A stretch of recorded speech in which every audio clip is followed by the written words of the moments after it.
So it's been making the rounds in the news and in the parent groups that the Office for People with Developmental Disabilities, OPWDD, has been sending notices to families telling them that they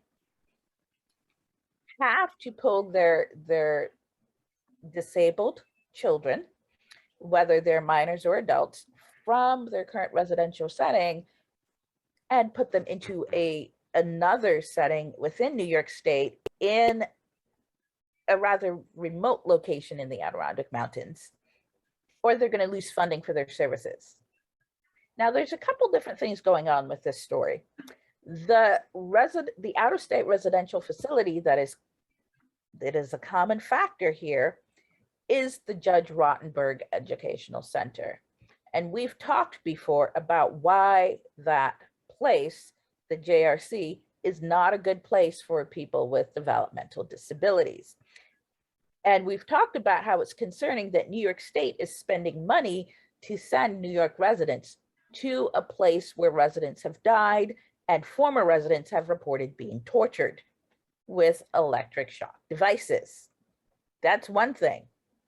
So as this story is developing, we're learning that the decision to force families to remove their loved ones from the JRC, it's not because leadership in the state recognizes that the JRC is a bad place to be sending New York residents. It's because they want to save money. And well, first of all, there are problems with that inherently itself. But the fact that they are not acknowledging in the reason why they're moving these residents that there are problems with the JRC, and in fact are often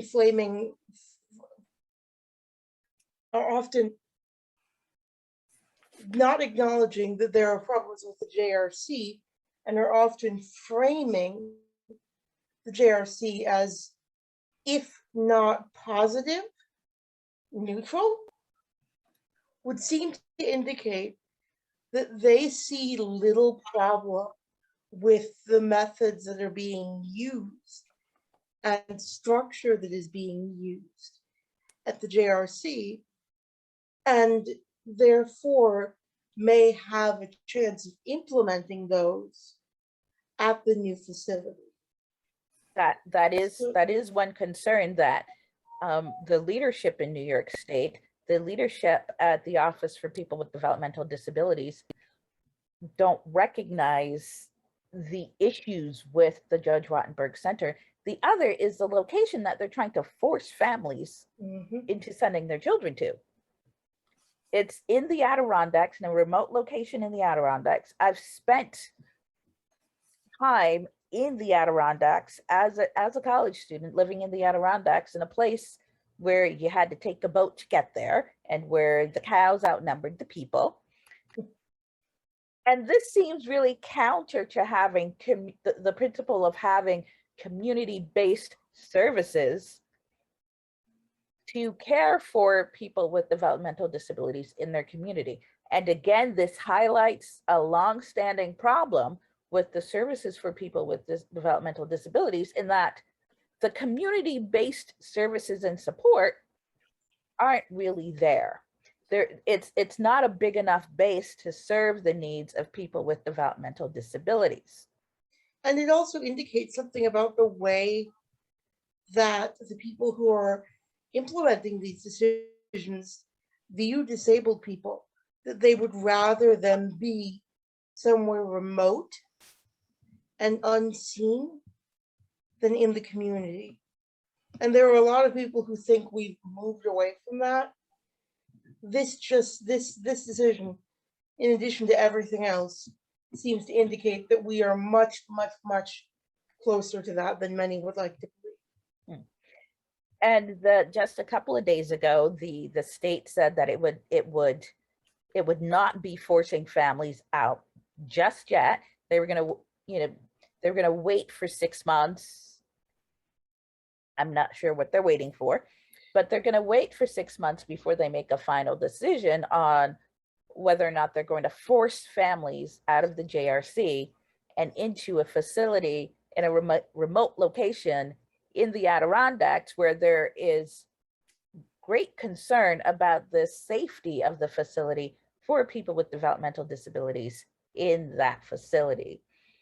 Now, I have mixed feelings about this. I'm glad that families aren't being cut off from services, and I'm glad that vulnerable people aren't being forced into another situation that could be dangerous for them. But I'm very much concerned that there are still New York State residents who are stuck at the JRC. And for me, this is one of those situations where the voices of disabled people are not given their due weight, because people who have come out of the JRC, residents who have come out of the JRC, have said this is not a good place for people with developmental disabilities. They did bad things to me there. I am suffering from the physical and mental wounds that I received in that place. Residents have died at the JRC. So for me, the primary concern about New Yorkers being in the JRC is not how much it costs. It's what are y'all doing to these vulnerable young people that are at this place? And they're people who've been there for 20 years. 20 years. You can't see my face right now, those of you who are listening, but that is heartbreaking.